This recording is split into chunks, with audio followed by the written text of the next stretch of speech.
मन। हेलो दोस्तों, राम राम, जय जहार, जय आदिवासी। फिर से स्वागत है तुरु मारा एरा नया वीडियो में। तो दोस्तों आज तो सिंग लाग रही है यार, सिंगत में मैं वीडियो बनाई रही 10 साल पांगरी। तो दोस्तों आज मेरा वीडियो में आपनो बात करसूँ आदिवासी सुपरस्टार गायक कलाकार सोहन बघेल बारा।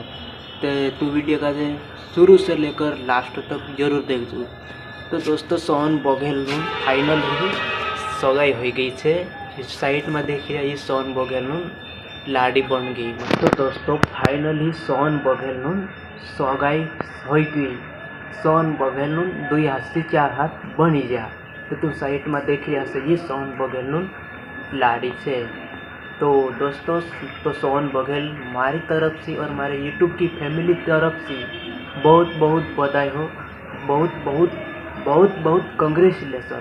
तो बस दोस्तों असा तुम्हारो रखजू जिंदगी में सुखी शांति रखजू और हमारी पूरी फैमिली तरफ से बहुत बहुत बधाई हो। तो दोस्तों तुम कहता हसे कि सोहन बघेल लव मैरिज हवी या अरेंज मैरिज।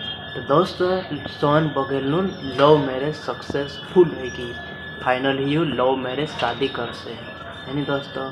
तो बस दोस्तों मैसे का जे एरा वीडियो में हतरत बता न और आप मिलसु नया वीडियो में। तब तक के लिए जय जहार, जय आदिवासी। और चैनल पर नया है तो सब्सक्राइब कर दे। वसित नई नई जानकारी तू का जे मैं बताते रहे। तो बाय दोस्तों।